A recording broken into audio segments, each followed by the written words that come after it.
फिर उसने कहा, परमेश्वर का राज्य ऐसा है जैसे कोई मनुष्य भूमि पर बीज छींटे और रात को सोए और दिन को जागे, और वह बीज ऐसे उगे कि बढ़े कि वह ना जाने। पृथ्वी आप से आप फल लाती है, पहले अंकुर, तब बाल, तब बालों में तैयार दाना। परंतु जब दाना पक जाता है तब वह तुरंत हंसियां लगाता है, क्योंकि कटनी आ पहुंची है।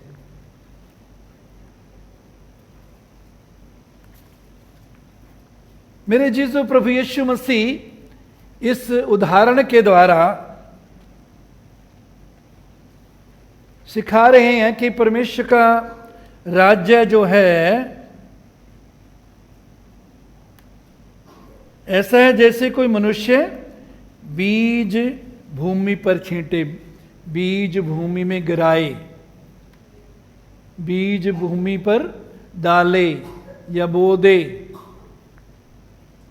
फिर रात को सोए दिन को जागे और बीज ऐसे उगे और बढ़े कि वो ना जाने कि कैसे वो उग रहा है, कैसे वो बढ़ रहा है। पृथ्वी आप से आप फल लाती है, पहले अंकुर, तब बाल, तब बालों में तैयार दाना। परंतु जब दाना पक जाता है तब वो तुरंत हंसिया लगाता, क्योंकि कटनियां पहुंची। क्या सिखाना चाहते हैं इस दृष्टांत के द्वारा प्रभु? कि हम जो बोते हैं, जो कुछ भी हम बोते हैं, हम उसकी फसल काट सकते हैं। अगर हम चंगाई का वचन बोते हैं, हम चंगाई काट सकते हैं। चंगाई प्रकट होगी और चंगाई में हम बने रहेंगे। यदि जीत, जय का बीज, जय के संबंध में जो परमेश्वर के वचन का बीज है वो बोते हैं, तो वो काटेंगे, जय में चलेंगे। हमारी ज़रूरतें हैं, उनको पूरी करने के लिए जो वचन हमारी ज़रूरतों को पूरी करने के बारे में हैं, जब उनको बोते हैं तो हम हमारी ज़रूरतें पूरी होने की फसल काटेंगे। लेकिन यहां जब पढ़ते हैं तो बड़ा ऐसे लगता है कि सब कुछ ऑटोमेटिकली हो जाता है, होना चाहिए, होना चाहिए। लेकिन आज हम देखेंगे कि रुकावटें क्यों आ जाती हैं। हमारे जीवन में ऐसा क्यों नहीं होता कि जो हमने बोया वो फसल हम क्यों नहीं काट रहे, वो फसल हम क्यों नहीं देख रहे। फिर हम डामाडोल हो जाते हैं, सोचते हैं वचन काम नहीं करता, सोचते हैं परमेश्वर शायद दूसरों के विश्वास को देखता है, उसकी कदर करता है, मेरे विश्वास की कदर नहीं कर रहा। और हम डामाडोल होकर विश्वास में कमज़ोर हो जाते हैं, विश्वास करना भी छोड़ देते हैं। कहते थे अगर परमेश्वर की मर्जी हुई तो हो जाएगा, अगर परमेश्वर की मर्जी ना हुई तो नहीं होगा। नहीं मेरे जीजो, ये विश्वास नहीं है। हम आज देखेंगे यीशु मसीह यहां कहते हैं परमेश्वर का राज्य ऐसा है, परमेश्वर का राज्य ऐसा। मत्ती 6 में यीशु ने जब चेलों को प्रार्थना करना सिखाया तो क्या कहा? तेरा राज्य आए। इस प्रकार प्रार्थना करो, तेरा क्या आए? राज्य आए। मेरे चीजों, उस समय यीशु मसीह शारीरिक रूप से राज्य कायम करने नहीं आए थे। उसने पिलातुस को भी बोला, मेरा राज्य इस संसार का नहीं, यदि होता तो मेरे सेवक लड़ते। और यीशु मसीह ने वचन में क्या कहा?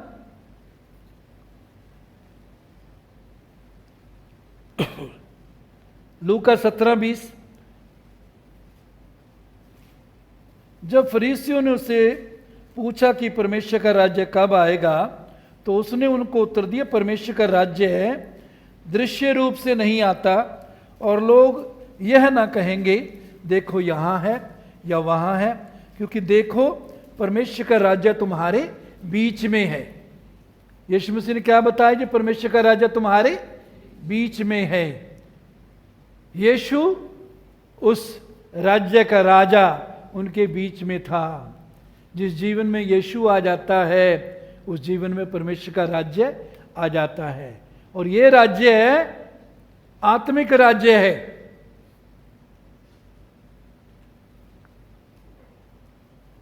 यूहन्ना 3:3 में प्रभु ने क्या कहा?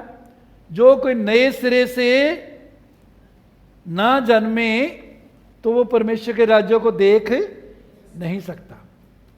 3:5 में क्या कहते हैं? जब तक कोई जल और आत्मा से पैदा ना हो परमेश्वर के राज्य में प्रवेश नहीं कर सकता।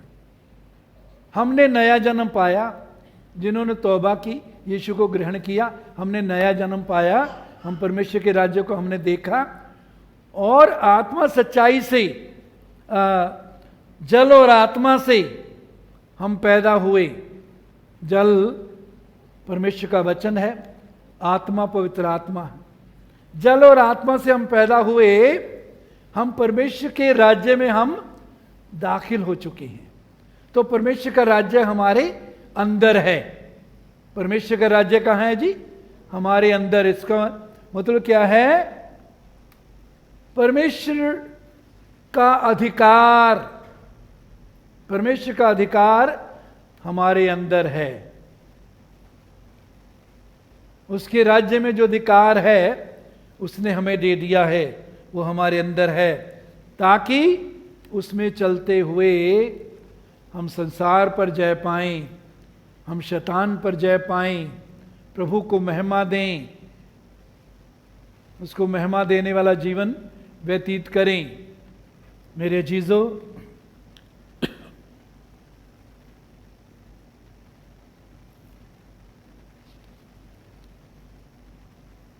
तो यहां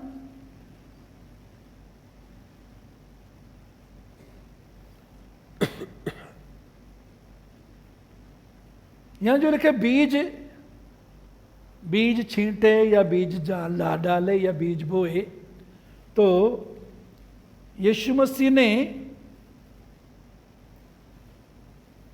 4 तरह की जमीन जो है उसके बारे में जो उदाहरण दी,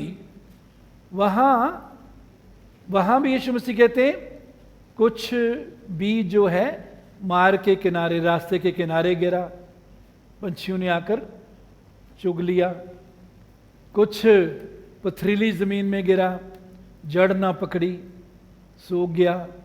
कुछ झाड़ियों में गिरा, झाड़ियों ने बढ़कर उसे दबा लिया। कुछ अच्छी जमीन पर गिरा, 100 गुना, 60 गुना, 30 गुना फल लाया। यहां बीज जो है लूका 8:11, लूका 8:11 में प्रभु बीज के बारे में साफ बताते हैं कि बीज परमेश्वर का वचन है। बीज क्या है जी? परमेश्वर का बीज क्या है जी? परमेश्वर का वचन। तो फसल काटने के लिए जिस बीज की यहां बात की गई है वो परमेश्वर का वचन है, और उस वचन को हमने अपने अंदर, अपनी आत्मा में बोना है, अपने हृदय में बोना है। कहाँ बोना है जी? अपने आत्मा में, अपने अंदर बोना है। जब हम वचन को बार बार सुनते हैं, बार बार बोलते हैं, तो वो हमारे अंदर चला जाता है। तो वचन बोने के लिए वचन को सुनना और बोलना जरूरी है। उससे वचन जो है हम अपने अंदर बोते हैं।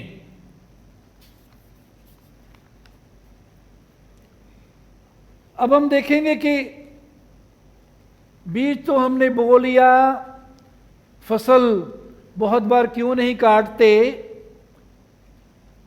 उसकी 4 रुकावटें देखेंगे। जो 4 तरह की जमीन यीशु मसीह उदाहरण में देते हैं, उसमें मत्ती 13 अध्याय 19 पद, मत्ती 13:19, जो कोई राज्य का वचन सुनकर नहीं समझता, उसके मन में जो कुछ बोया गया था उसे दुष्ट आकर छीन ले जाता है। यह दुष्ट शैतान को बोला गया है। दुष्ट यीशु मसीह इसको बताते हैं, शैतान वचन चुरा ले जाता है। देखिए यहां जो दुष्ट चुरा ले जाता है, तो हम बड़ी आसानी से दुष्ट पर, शैतान पर दोष लगा सकते हैं कि वो चुरा के ले गया। मैंने तो डाला था अपनी जमीन पर, मैंने वचन तो डाला था, लेकिन वो चुरा के ले गया, वो तो चोर है। लेकिन यहां हम मत्ती 13:19 में देखते हैं कि क्यों चुरा के ले गया। कोई बताएगा क्यों चुरा के ले गया? हैं जी? ऊंचे बोली, ऊंचे बोली, सुनिए ध्यान से। मत्ती 13:19, जो कोई राज्य का वचन सुनकर नहीं समझता, उसके मन में जो कुछ बोया गया था उससे दुष्ट आकर छीन ले जाता है। क्यों दुष्ट, क्यों शैतान वचन को चुराता है जी? क्यों चुराता है? हैं जी? चुराने तो देते हैं, लेकिन कैसे चुराने देते हैं? इस आयत में था, जब हम उसको नहीं समझते, जब हम वचन को नहीं समझते तो हम शैतान को मौका देते हैं कि वो वचन जड़ा जो है हमारे अंदर से चुरा लेता है। तो कसूर शैतान का नहीं, शैतान को तो हम मौका देते हैं। अब दूसरी बात यह कि मेरी तो समझ में नहीं आता जी वचन, शैतान ने मेरी बुद्धि बंद की हुई है। नहीं मेरे अजीजों, हम परमेश्वर से मांगेंगे, पवित्र आत्मा से सहायता मांगेंगे। पवित्र आत्मा हमारी सहायता करता है समझने के लिए। सुलेमान ने परमेश्वर से समझ और बुद्धि मांगी, तो परमेश्वर ने इनकार किया, है जी?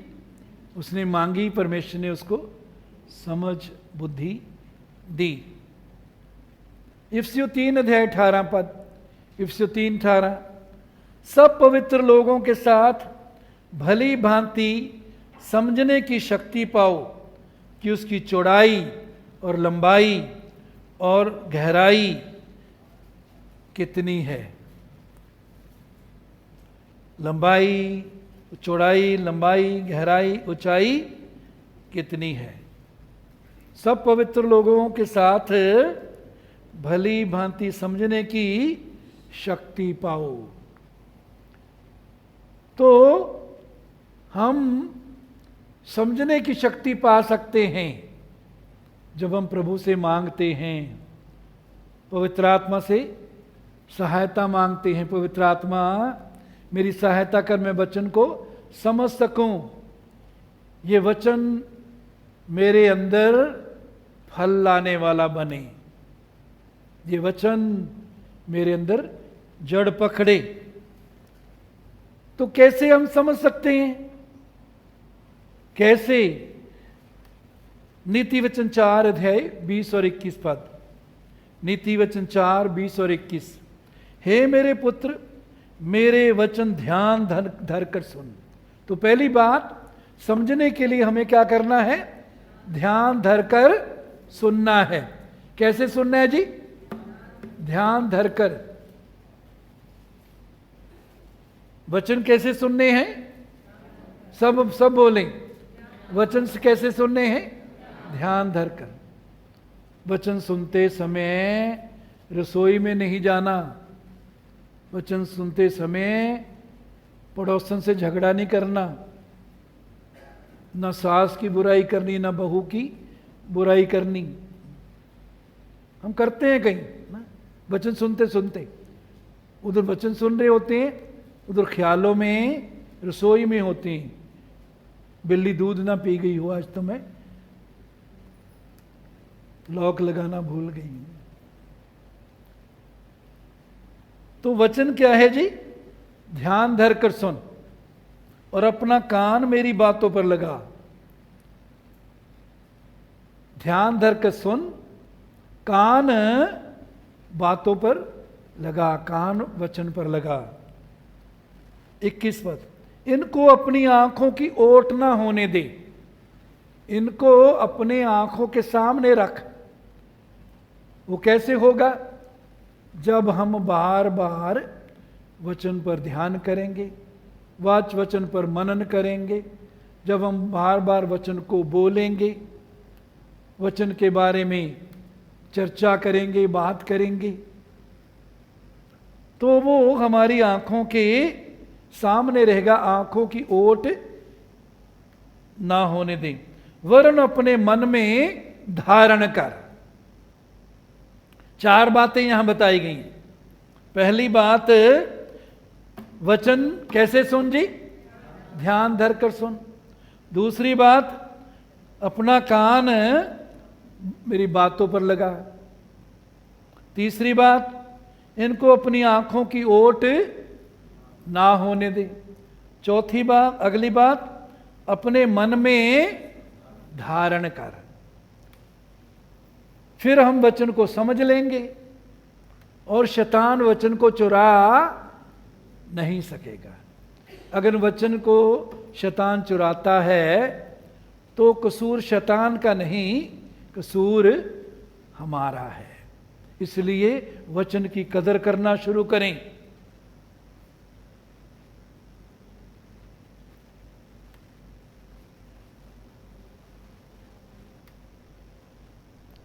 दो 3 हफ्ते पहले मैंने बोला भी था और डाला भी था ग्रुप में कि जो इतवार को वचन डालते हैं कम से कम 2 या 3 बार सुने। क्यों बोला?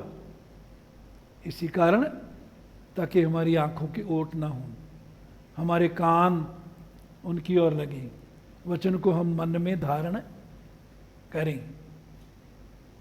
शुरू किया किसी ने? 2 या 3 बार ऊंचे ऊंचे करो हाथ। 2 या 3 बार सुनना है जी। इस बार नहीं सुनी? अच्छा जी, ऊंचे करो हाथ, ऊंचे ऊंचे ऊंचे। शाबाश।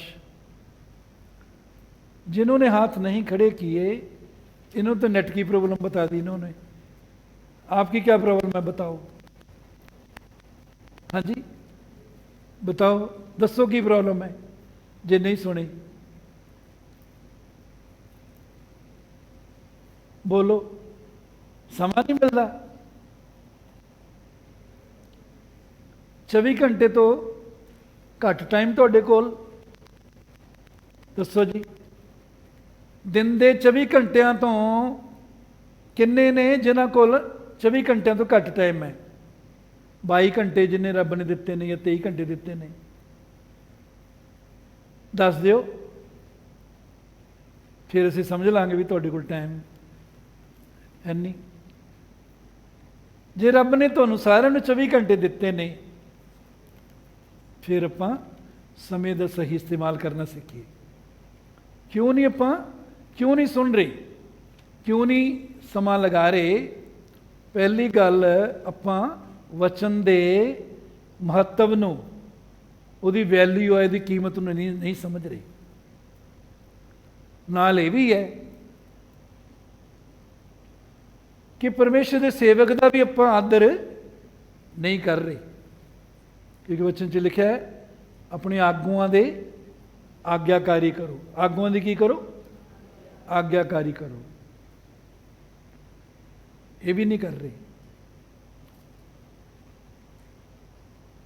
ਸੋ ਕਿਸੇ ਨਾ ਕਿਸੇ ਤਰੀਕੇ ਨਾਲ ਸਾਡੀ ਦੁਚਿੱਤੀ 'ਚ ਅਸੀਂ ਚੱਲ ਰਹੇ ਹਾਂ। ਪ੍ਰਭੂ ਨੂੰ ਪਿਆਰ ਵੀ ਕਰ ਰਹੇ ਹਾਂ, ਲੇਕਿਨ ਉਹ ਸਮਾਂ ਵੀ ਨਹੀਂ ਦੇਣਾ ਚਾਹੁੰਦੇ। ਸੋ ਕੀ ਕਰਨਾ ਚਾਹੀਦਾ ਅੱਜ ਤੋਂ? ਅੱਜ ਤੋਂ ਕੀ ਕਰਨਾ ਚਾਹੀਦਾ ਹੈ? ਹਾਂਜੀ ਬੋਲੋ, ਅੱਜ ਤੋਂ ਕੀ ਕਰਨਾ ਚਾਹੀਦਾ ਹੈ? ਨਿਰਣਾ ਕਰਨਾ ਚਾਹੀਦਾ ਹੈ। ਨਿਰਣਾ ਕਰਨਾ ਚਾਹੀਦਾ ਹੈ ਕਿ ਤੁਸੀਂ ਹਫ਼ਤੇ 'ਚ ਕਮ ਸੇ ਕਮ 2 ਜਾਂ 3 ਵਾਰ ਵਚਨ ਸੁਣੋਗੇ। ਕੋਈ ਕਰਨਾ ਚਾਹੁੰਦਾ ਅੱਜ ਨਿਰਣਾ? ਹੱਥ ਉੱਚਾ ਉੱਚਾ ਕਰਕੇ, ਨਹੀਂ ਜਿਹੜੇ ਪਹਿਲਾਂ ਕਰਦੇ ਨੇ ਉਹ ਤਾਂ ਨਹੀਂ, ਕੋਈ ਅੱਜ ਅੱਜ ਅੱਜ ਕਰਨਾ ਚਾਹੁੰਦਾ ਕੋਈ? ਸ਼ਾਬਾਸ਼। ਪ੍ਰਭੂ ਦੀ ਹਜ਼ੂਰੀ 'ਚ ਹੱਥ ਖੜਾ ਕੀਤਾ ਸੀ।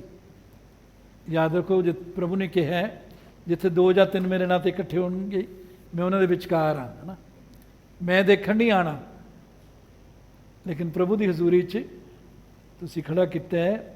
ਜਿਨ੍ਹਾਂ ਨੇ ਜੇ ਫੈਸਲਾ ਨਹੀਂ ਕੀਤਾ, ਮੈਂ ਤੁਹਾਨੂੰ ਵੀ ਬੇਨਤੀ ਕਰਦਾ ਕਰੋ, ਹੈ ਨਾ। ਸੁਣੋ, 2 ਜਾਂ 3 ਵਾਰ ਘੱਟੋ ਘੱਟ ਸੁਣੋ। ਜਿਹੜੇ ਬੱਚੇ ਘਰ ਜਾ ਕੇ ਹੋਮਵਰਕ ਕਰਦੇ ਨੇ ਜਾਂ ਰਿਵਾਈਜ਼ ਕਰਦੇ ਰਹਿੰਦੇ ਨੇ, ਉਹ ਬੱਚੇ ਬਹੁਤ ਤਰੱਕੀ ਕਰਦੇ ਨੇ।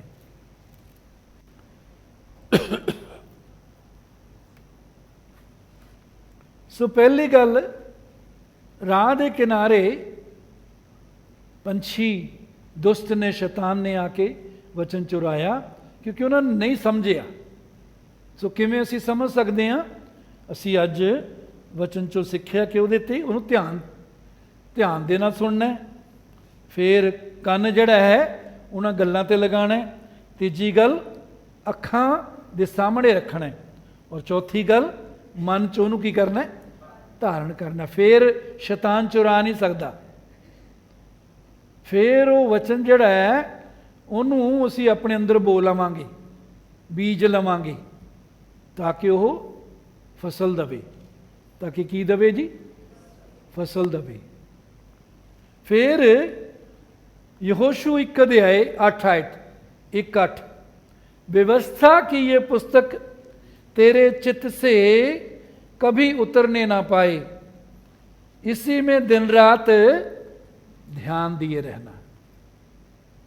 व्यवस्था की पुस्तक परमेश्वर के वचन ते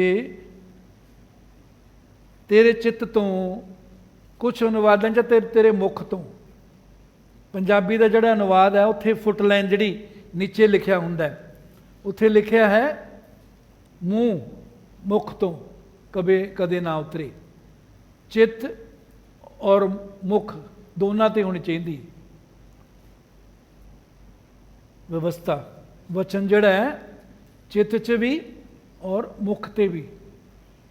व्यवस्था की पुस्तक तेरे चित्त या मुख से कभी उतरने ना पाई, उहदे ते लगातार है रहे, याद रखिए, उहदे ते ध्यान करते रहिए, बोलते रहिए। इसी में दिन रात ध्यान दिए रहना। दिन रात ध्यान किमें देवांगे? जिन्होंने मन च धारण कर लांगे, ਕੰਨ ध्यान रख के उन्होंने सुनांगे, ਅੱਖਾਂ ਤੋਂ ਓਹਲੇ नहीं होण देवांगे, ਕੰਨ ਉਹਦੇ ਵੱਲ लगा के रखांगे। सो प्रभु ਇਹਨਾਂ ਗੱਲਾਂ ਦੁਆਰਾ ਦੱਸ ਰਿਹਾ ਕਿ ਕਿਸ ਤਰ੍ਹਾਂ ਸਾਨੂੰ ਵਚਨ ਦੀ ਕਦਰ ਕਰਨ ਦੀ ਲੋੜ ਹੈ। ਲਾਪਰਵਾਹੀ ਨਾ ਕਰੀਏ। ਲਾਪਰਵਾਹੀ ਕਰਦੇ ਤਾਂ ਹੀ ਸਾਡੀ ਜ਼ਿੰਦਗੀ 'ਚ ਵਚਨ ਦਾ ਫਲ ਨਹੀਂ ਅਸੀਂ ਦੇਖਦੇ। ਦੂਜੀ ਕਿਸਮ ਦੀ ਜ਼ਮੀਨ ਪਥਰੀਲੀ ਜ਼ਮੀਨ। ਦੂਜੀ ਕਿਸਮ ਦੀ ਜ਼ਮੀਨ ਕਿਹੜੀ ਜੀ? ਸੋ ਪਹਿਲੀ ਕਿਸਮ ਦੀ ਜ਼ਮੀਨ ਦਾ ਉੱਥੇ ਦੀ ਸਮੱਸਿਆ ਦਾ ਹੱਲ ਕੀ ਹੈ? ਵਚਨ ਨੂੰ ਕੀ ਕਰਨਾ? ਸਮਝਣਾ। ਦੂਜਾ ਪਥਰੀਲੀ ਜ਼ਮੀਨ। ਇੱਥੇ ਵੀ ਕੀ ਹੁੰਦਾ ਕਿ ਉਹ ਜੋ ਬੀਜਿਆ ਗਿਆ ਥੋੜ੍ਹੀ ਦੇਰ ਦੇ ਲਈ ਜਿਹੜਾ ਹੈ ਕਹਿੰਦਾ ਉਹ ਉੱਗਦਾ ਤੇ ਜਦੋਂ ਸੂਰਜ ਉੱਗਦਾ ਤਾਂ ਉਹ ਕੁਮਲਾ ਜਾਂਦਾ ਹੈ। दूसरी तरह की ज़मीन जो पथरीली ज़मीन, पथरीली भूमि, जब बीज बोया गया तो वो जड़ नहीं पकड़ता, थोड़ी देर के लिए उगता है, जड़ मजबूत नहीं होती। पथरीली ज़मीन, पत्थर उसको आगे, जड़ को आगे गहरा होने नहीं देते। बहुत से विश्वासियों की ज़िंदगी ऐसी ही रहती है, वचन को जड़ पकड़ने नहीं देते। ये पत्थर क्या पत्थर हैं? कौन से पत्थर हैं? ये पत्थर हैं ना माफ करने का पत्थर, प्रेम में ना चलने का पत्थर, शक, संदेह, परमेश्वर के वचन पर संदेह, शक करना, पाप में जीवन गुजारने का पत्थर।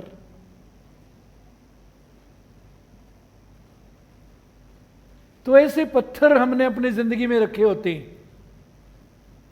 जिनके कारण वचन जो है जड़ नहीं पकड़ता। माफ करने के लिए तैयार नहीं, किसी ने हमारे खिलाफ कुछ बोल दिया, कर दिया, बहुत बुरा किया उसने, जी मैं क्यों माफ करूं? परमेश्वर उसको बदला दे, कहीं गना उसको बदला दे।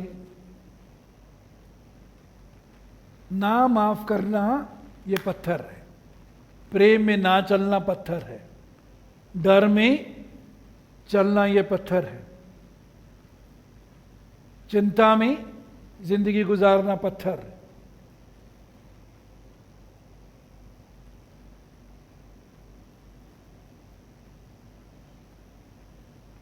वचन लिखा के वचन थोड़ी देर के लिए रहता है, वचन के कारण क्लेश और उपद्रव होता है, वचन के कारण दुख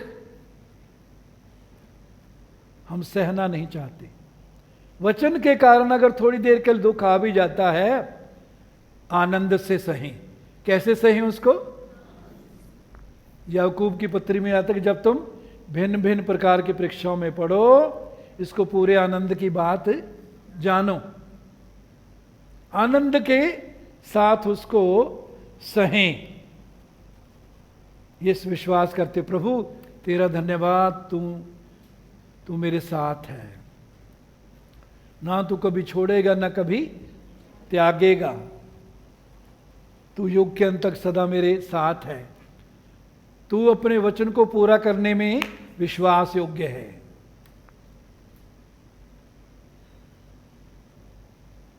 सो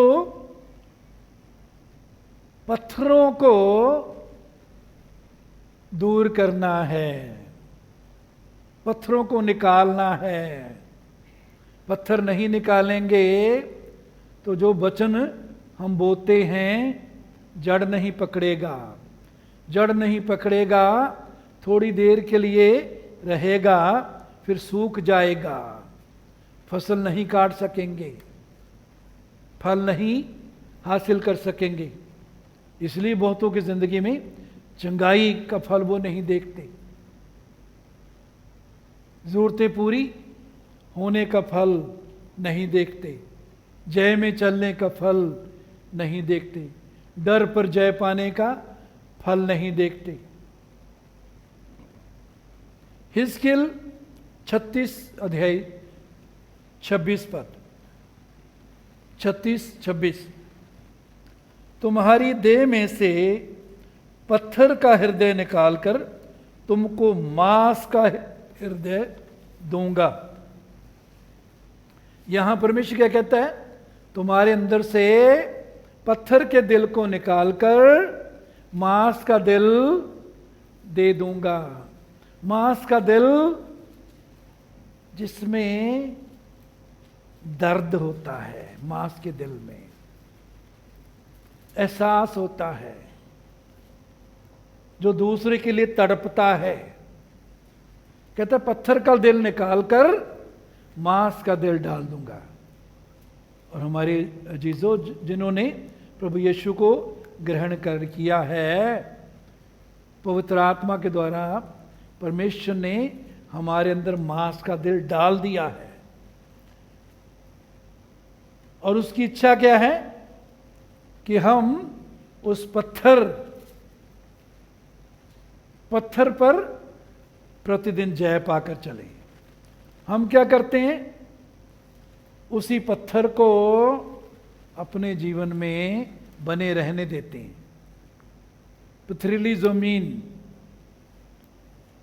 जड़, बीज जो है जड़ नहीं पकड़ता, इसलिए प्रार्थना का उत्तर भी नहीं मिलता। थोड़ी देर वचन पर विश्वास करते हैं, फिर पीछे हो जाते हैं, डामाडोल हो जाते हैं। तीसरी किस्म की जमीन जो है झाड़ियों वाली भूमि, मरकुस 4:18, जो झाड़ियों में बोए गए, ये वे हैं जिन्होंने वचन सुना और संसार की चिंता, धन का धोखा, अन्य वस्तुओं का लोभ वचन को दबा देते हैं और वो निष्फल रह जाता है। वचन जो हम अपने अंदर बोते हैं, कुछ चीजें हैं जो वचन को दबा देती हैं, और जो वो चीजें दबा देती हैं वचन को, तो वचन जो है क्या रह जाता है जी? निष्फल। इसका मतलब बिना फल के। वचन का फल नहीं हम देखते। विश्वास करते हैं चंगाई नहीं मिलती। विश्वास करते हैं प्रभु जरूरतें पूरी करता है, फिर भी कमी रहती है। विश्वास करते हैं प्रभु जय देता है, फिर भी हार में चलते हैं।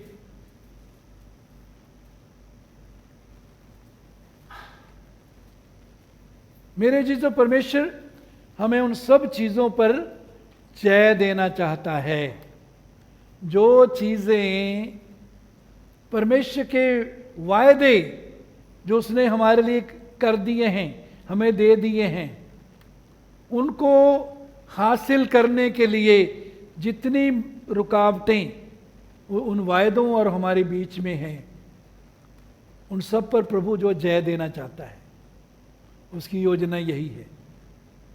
वो उन सब चीज़ों पर जय देना चाहता है। लेकिन कौन कौन सी चीज़ें वचन को दबा देती हैं, बढ़ने नहीं देती? चिंता, संसार की चिंता, धन का धोखा, अन्य वस्तुओं का लोभ। 3 चीजें, चिंता, धन का धोखा, अन्य वस्तुओं का लोभ। चिंता, वचन क्या कहता है? अपनी सारी चिंता तुम अपने अंदर रखे रखो। हैं जी, पढ़ा किसी ने? हैं? अपनी सारी चिंता मुझ पर डाल दो। अपनी सारी चिंता प्रभु को देनी है। अपनी सारी चिंता उस पर डाल दो, उसको तुम्हारा ध्यान है। जब हम चिंता खुद उठाए रखते हैं, तो उससे बीज क्या हो जाता है? दब जाता है।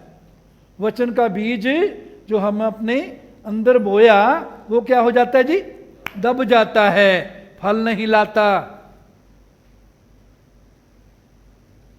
तो चिंता को प्रभु को देना है।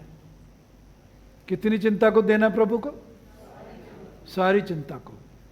सारी चिंता प्रभु को दे दी तो हमें विश्वास करना है कि प्रभु ने चिंता उठा ली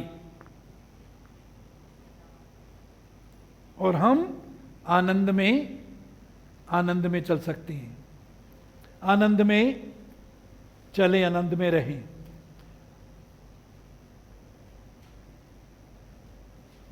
प्रभु में सदा क्या करो? आनंद करो। मैं फिर कहता हूं, आनंद करो। फिलिप्पियों 4:4। प्रभु में सदा आनंद करो। सदा का मतलब कैसे भी दिन हो, कैसा भी समय हो, आनंद करो। कोई लड़ाई झगड़ा करता तब भी आनंद करो, कोई नुकसान हो गया तब भी आनंद करो।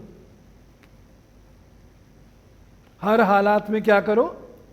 आनंद करो। अपनी सारी चिंता उसको दे दो, उसको तुम्हारा ध्यान है। अगर हम प्रार्थना के बाद भी चिंता को उठाए रखते हैं, इसका मतलब हमने विश्वास नहीं किया। क्योंकि जो विश्वास करते हैं किस में प्रवेश करते हैं? किस में दाखिल होते हैं? आराम में। जो विश्वास करता है वो कहेगा, प्रभु तेरा धन्यवाद, तूने मेरी सुन ली है, तूने मेरी प्रार्थना सुन ली है, मैं देखने जा रहा हूं इसका उत्तर प्रकट होने जा रहा है। विश्वास से हम धन्यवाद देते हैं। चिंता धन का धोखा। धन हम सबको चाहिए, पैसा हम सबको चाहिए, लेकिन धन का धोखा कई बार उसको अपने जीवन पर हावी होने देते हैं। वो हमारे जीवन का प्रभु बन जाता है धन। जब वो हमारा मालिक बन जाता है तो वो हमको चलाने लग जाता है। उसको हासिल करने के लिए जो कुछ भी हमको अच्छा लगता है हम करने लग जाते हैं। हम इस धोखे में रहते हैं कि धन को अपना मालिक बनाकर शायद हम खुशहाल हो जाएंगे, तरक्की करेंगे। मेरे जीसस प्रभु ने क्या कहा? कोई मनुष्य दो स्वामियों की सेवा नहीं कर सकता। तुम परमेश्वर और धन दोनों की सेवा नहीं कर सकते। एक से मिले रहोगे, दूसरे से बैर करोगे। धन अच्छा नौकर है, नौकर बहुत अच्छा है, लेकिन बुरा मालिक है। बोलो, मेरे पीछे पीछे बोलो। धन अच्छा नौकर है, बुरा मालिक है। धन अच्छा नौकर है, बुरा मालिक है। मालिक का मतलब जब वो हमको चलाने लग जाए। नौकर का मतलब जब हम उसको चलाएं। हमें कैसे चलाना है? हमारी ज़रूरतों के साथ साथ हम दूसरे की सहायता भी करें। जो कुछ भी परमेश्वर देता है हमको, जो कुछ भी परमेश्वर हमें देता है, उसमें से हम दूसरे के लिए भी आशीष बने। वो बोने वाले को बीज और खाने वाले को क्या देता है? क्या देता है? रोटी देता है। बोने वाले को बीज, खाने वाले को क्या देता है? रोटी देता है। पौलुस 2 कुरिन्थियों में कहता है। रोटी क्या है? हमारी अपनी जरूरतें। लेकिन रोटी के साथ साथ परमेश्वर बीज भी देता है। बीज किस बात के लिए? बोने के लिए। तो जो कुछ भी हमारी आमदन है, याद रखिए उसमें हमारी रोटी भी है, मतलब हमारी ज़रूरतें, बच्चों की ज़रूरतें, बच्चों की पढ़ाई का खर्चा, हमारा खाने का, पहनने का, बिजली का बिल, जितनी ज़रूरतें हैं वो भी है, और बीज भी है उसमें। हमारी क्या समस्या है? हम जब इस बात को नहीं समझते तो हम रोटी समझकर सारा खाते रहते हैं। अगर किसान अगले साल के लिए बोने के लिए बीज नहीं संभाल के रखता, अगले साल फसल मिलेगी उसको? नहीं। तो फसल पाने के लिए हम बीज जो है परमेश्वर के राज्य में अलग निकालना, बोना सीखें।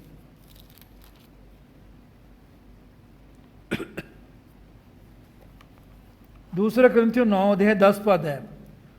दूसरा कुरिन्थियों 9:10, जो बोने वाले को बीज और भोजन के लिए रोटी देता है, वह तुम्हें बीज देगा और उसे फलवंत करेगा।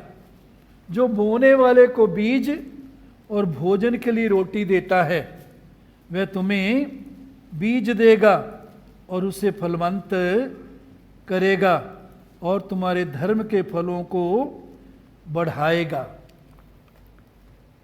कहते बोने वाले को बीज, खाने वाले को रोटी। तो परमेश्वर के राज्य में बोना शुरू करें। इतवार को हम बोते हैं, अच्छी बात है। उसके अलावा भी जहां भी संभव हो परमेश्वर के राज्य के लिए बोएं।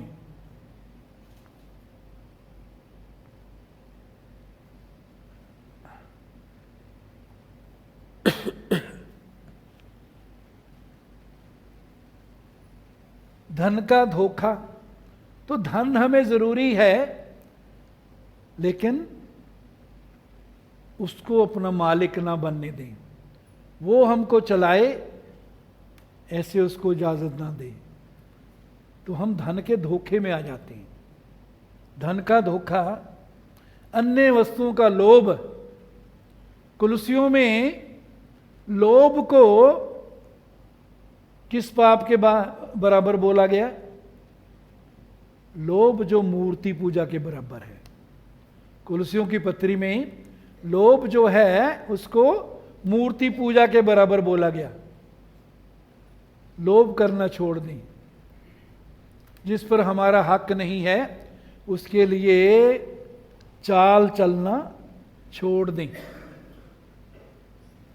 जिस पर हमारे रिश्तेदार का हक है उस पर कभी कोशिश ना करें कि किसी न किसी तरीके से वो हमें मिल जाए।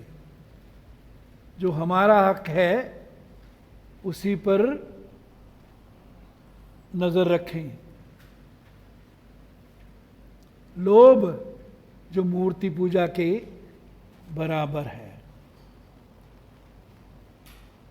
तो लोभ का मतलब जो हमारा नहीं है, जिसके लिए हमने समय नहीं दिया, जो हमारा हक नहीं है, उसे हासिल करने की कोशिश ना करें। क्यों? चिंता, धन का धोखा और अन्य वस्तुओं का लोभ। लूका 8:14 में कैसे, जो झाड़ियों में गिरा ये वे है जो सुनते हैं पर आगे चलकर चिंता और धन और जीवन का सुख विलास में फंस जाते हैं और उनका फल नहीं पकता। जीवन के सुख विलास में फंस जाते हैं, उनका फल नहीं पकता।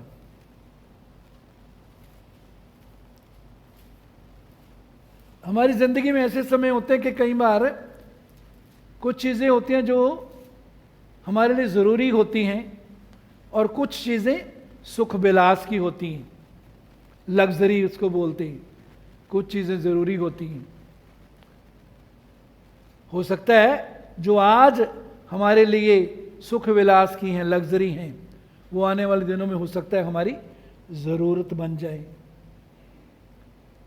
लेकिन सुख विलास को अपने ऊपर हावी ना होने दें। उसने एसी लिया तो मैं भी लूंगा, मेरी पड़ोसन ने कपड़े धोने की ऐसी मशीन ली है तो मैं कौन सा काम हूं, मैं भी लूंगी। जो तुम्हारे पास है उसमें संतुष्ट करो। परमेश्वर समय पर बढ़ाता है। परमेश्वर के बलवंत हाथ के नीचे दीनता से रहो, वो तुमको कब बढ़ाता है? उचित समय पर। परमेश्वर के बलवंत हाथ के नीचे कैसे रहो? दीनता से। कैसे रहो? दीनता से। वो तुमको कब बढ़ाएगा? उचित समय पर। उचित समय पर। उचित समय से, परमेश्वर के समय से पहले जब हम बढ़ना चाहते हैं तो वो वचन को ऐसी बातें दबा देती हैं। उसमें संतुष्ट रहना सीखें।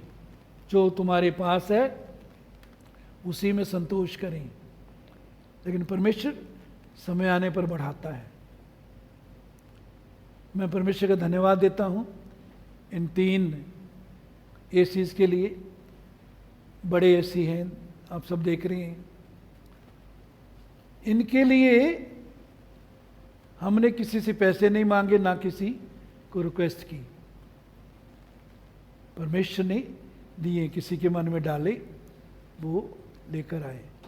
हमारे घर में 3 एसी हैं, परमेश्वर ने किसी के हृदय में डाले। 2 का पहले प्रबंध हुआ, फिर तीसरे का प्रबंध किया। उचित समय पर क्या करता है? तुमको बढ़ाता है। साहिल की गवाही हमने सुनी पिछले हफ्ते, पिछले से पिछले हफ्ते। कोई विश्वास नहीं कर सकता कि ये लड़का काम नहीं करता, ये पढ़ाई करता है और पूरे पैसे देकर नया मोटरसाइकिल परमेश्वर ने इसको दिया। सुनने वाले कोई विश्वास नहीं कर सकते। हम में से भी, यहां भी चर्च में किसी ने पूछा कि तू काम करता है कुछ? वो स्वाभाविक है, नेचुरल पॉइंट ऑफ व्यू से हम सोचते हैं। कुछ लोग क्या सोचेंगे? ये चर्च वालों ने लालच दिया इसको, चर्च वालों ने लालच दिया होगा। उनकी समझ से बाहर है। और मुझे मालूम है किसने किसी से पैसे नहीं मांगे, किसी को नहीं बोला जी मुझे मोटरसाइकिल चाहिए, मुझे मोटरसाइकिल दिलवा दो। लेकिन इसने विश्वास किया, विश्वास के साथ धन्यवाद करता रहा और प्रभु ने उसके विश्वास का आदर किया। आज जो कुछ भी हमारे पास है वो परमेश्वर की कृपा से है। कभी भी पीछा ना करें। पहले तुम उसके राज्य और धर्म की खोज करो तो ये सब वस्तुएं तुमको मिल जाएंगी। इंग्लिश में shall be added unto you, तुम्हारे साथ जोड़ दी जाएंगी। ये सब चीजें तुम्हारे साथ जोड़ दी जाएंगी। मैं इस बात का गवाह हूं। आप में से भी कुछ है, सब गवाह बन सकते हैं। सब अपनी जिंदगी में गवाही रख सकते हैं। तो सुख विलास का पीछा ना करें। सुख विलास के कारण वचन जो है उसको ना दबने दें।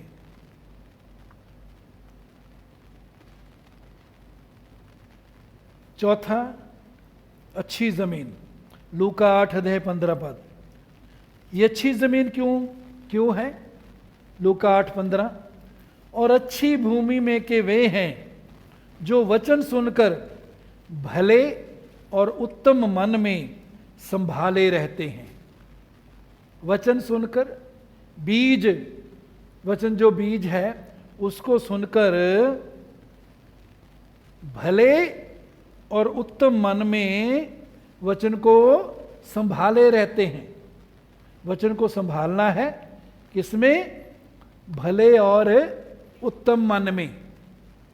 तो अपना मन कैसा रखना है जी? भला और उत्तम। भला और उत्तम मन रखें।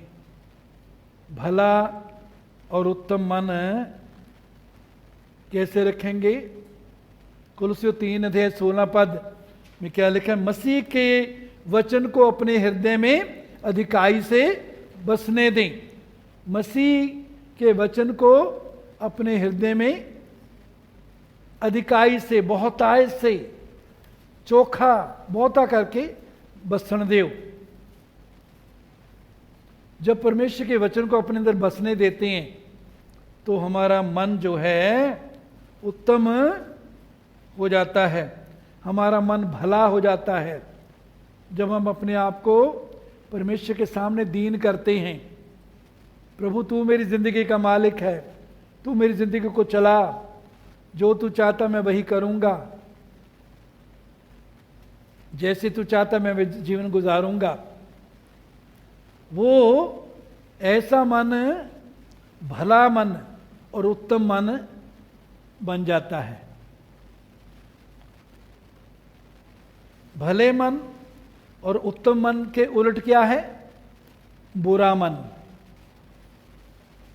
घटिया मन। कई विश्वासियों के मन सही नहीं होते, अभी भी मन में कड़वाहट, बदला लेने की भावना, चिंता में, धन के धोखे में, ये मिल जाए वो मिल जाए, सुख विलास में, उससे वो वचन को दबा रहे हैं। अच्छी भूमि में के वे हैं जो वचन सुनकर भले और उत्तम मन में संभाले रहते हैं और धीरज से फल लाते हैं। कैसे फल लाते हैं जी? धीरज से फल लाते हैं।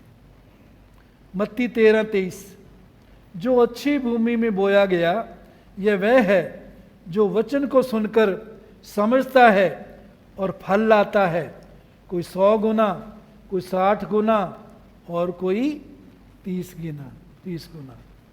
जो वचन को सुनकर समझता है, जो वचन को सुनकर क्या करता है जी?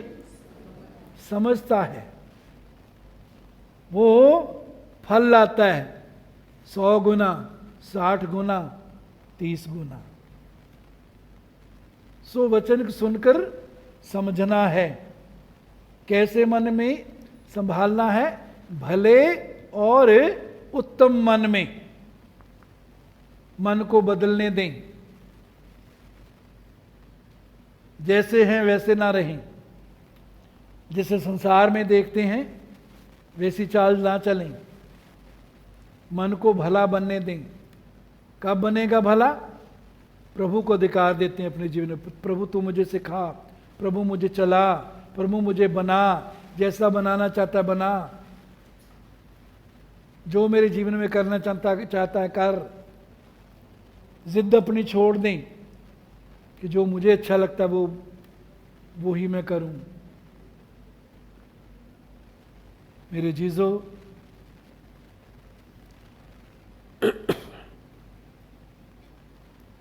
पहला तिमोथियस 1:19 विश्वास और उस अच्छे विवेक को थामे रह, जिसे दूर करने के कारण कितनों का विश्वास रूपी जहाज डूब गया है। विश्वास के साथ अच्छे विवेक को थामे रहें। अच्छा विवेक कब बनेगा? जब हम अपने पूरे मन से, प्रयास से वचन को समझने के लिए अपने आप को देंगे। जब वचन पर कान लगाएंगे, वचन को अपनी आँखों के सामने रखेंगे, वचन को हृदय में धारण करते रहेंगे। जब पत्थरों को निकालेंगे, पत्थरों को तोड़ेंगे। वो पत्थर क्या हैं? प्रेम में चलने की कमी, माफ ना करना, बदला लेने की भावना। ये पत्थर हैं जो वचन को बढ़ने नहीं देते। हम फल नहीं देखते, इसके कारण झाड़ियों को काटें, संसार की चिंता, धन का धोखा और वस्तुओं का लोभ, सुख विलास वचन को क्या कर देंगे जी? दबा देंगे। तो इन पर काम करना है ईमानदारी से। जरूरी नहीं कि हम एकदम सिद्ध हो जाएंगे। हम कई बार गिर गिर कर खड़े होकर आगे बढ़ते रहें, गिरे ना रहें। जब भी कोई गलती हो गई पश्चाताप करें, उठे खड़े आगे बढ़े। प्रभु मुझे बदल, प्रभु मुझे तेरी सहायता की ज़रूरत है, प्रभु मैं जैसा हूं वैसा नहीं रहना चाहता। प्रभु बढ़ाता है, बदलता है, जय देता है।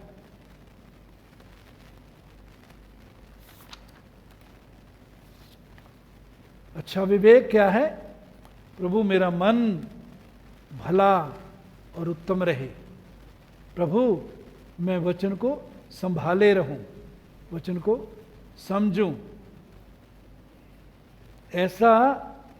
ऐसी इच्छा, ऐसा विश्वास रखने वाले शुद्ध विवेक के हैं। तो कहता है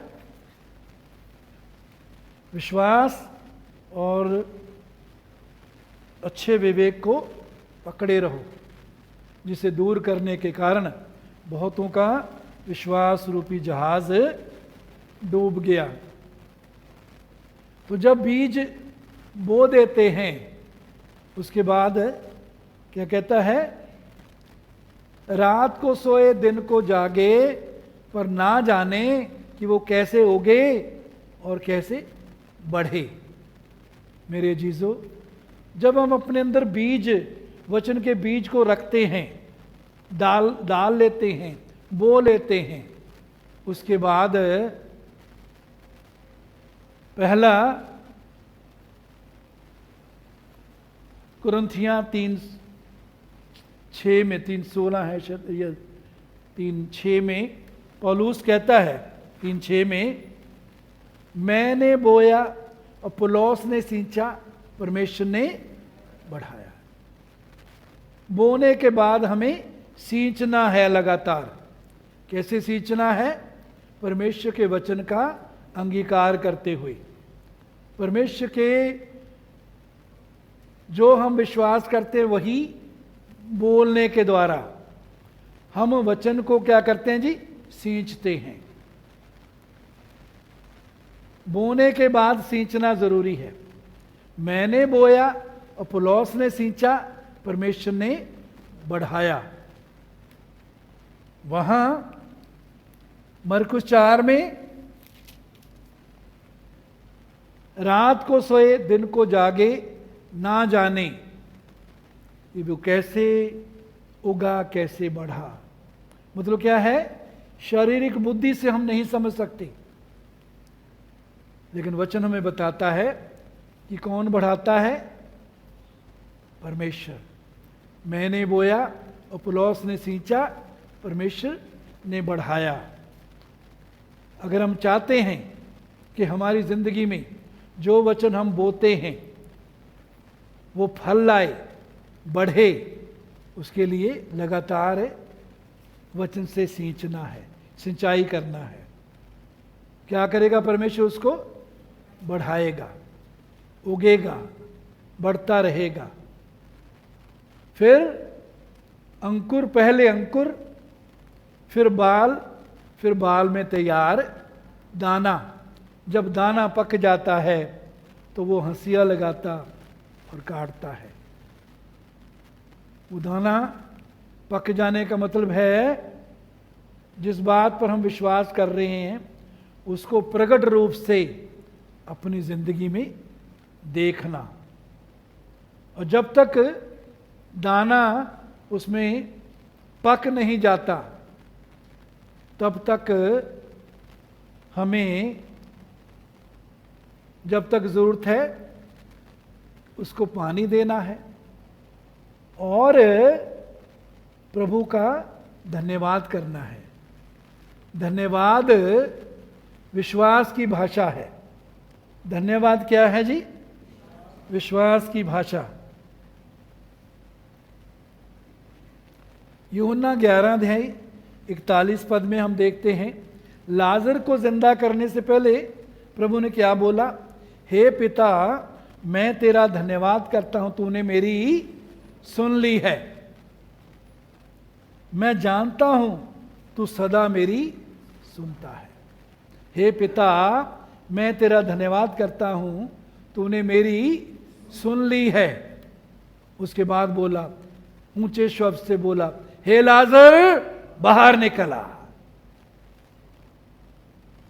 लाजर को आज्ञा देने से पहले कि लाजर बाहर निकला, इससे पहले कि लाजर जिंदा होकर कब्र में से निकले, यीशु ने पिता का क्या किया? धन्यवाद, तूने मेरी सुन ली है। तू सुनेगा नहीं, ये नहीं बोला, तूने मेरी सुन ली है। तो यीशु यहां विश्वास में चलते हुए उसे हम देखते हैं। तो धन्यवाद विश्वास की भाषा है। धन्यवाद क्या है जी? विश्वास की भाषा।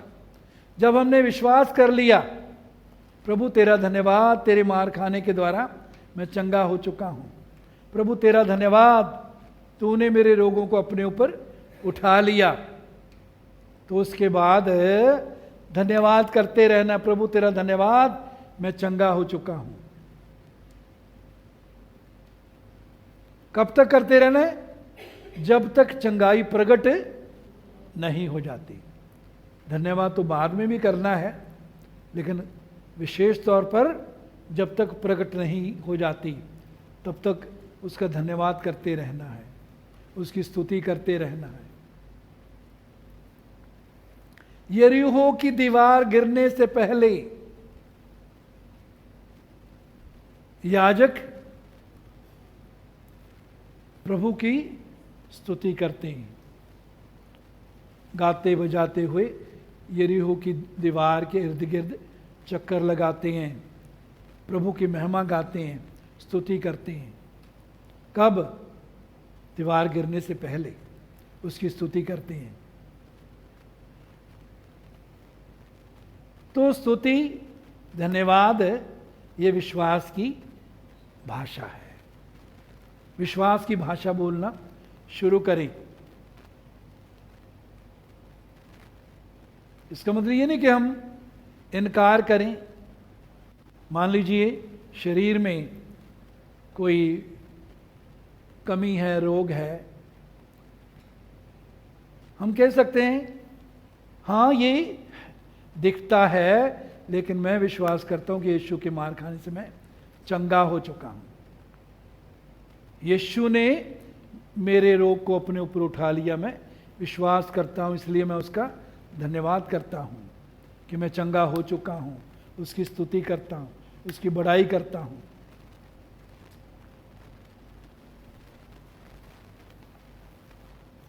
तेरे विश्वास के अनुसार तेरे लिए हो जाए। यदि तू विश्वास करेगी तो परमेश्वर की महिमा को देखेगी। जैसा तेरा विश्वास है तेरे लिए वैसा ही हो जाए। हे बेटी, तेरे विश्वास ने तुझे चंगा किया है।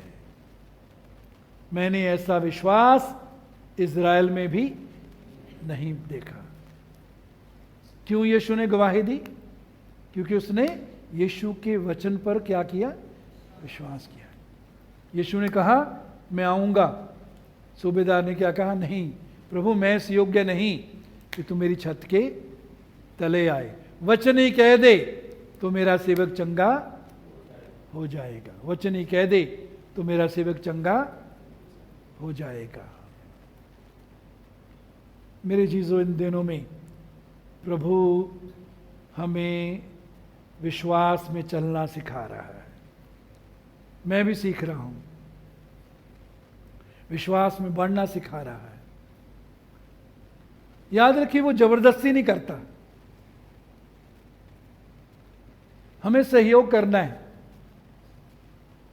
जो प्रभु बताता है, जो सिखाता है, उसको पकड़े रहना है, उसमें बने रहना है।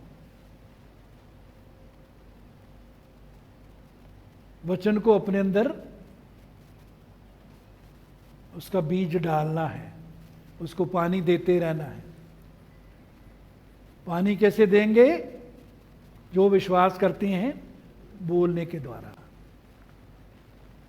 यहोवा मेरा चरवाहा है, मुझे कोई घटी नहीं है।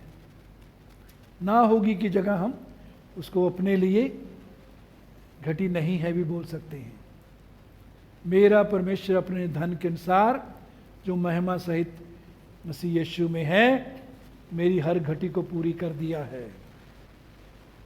इसको हम अपने लिए और वर्तमान के साथ जोड़कर कि मेरा परमेश्वर ने अपने उस धन के अनुसार जो महिमा सहित मसीह यीशु में है, मेरी हर घटी को पूरी किया है। साहिल को प्रभु ने मोटरसाइकिल अपनी महिमा के धन के अनुसार दिया है, इसकी पैसे के मुताबिक नहीं, इसकी आमदन के मुताबिक नहीं, क्योंकि है ही नहीं इसकी आमदन। अपनी महिमा के धन के अनुसार इसको दिया है।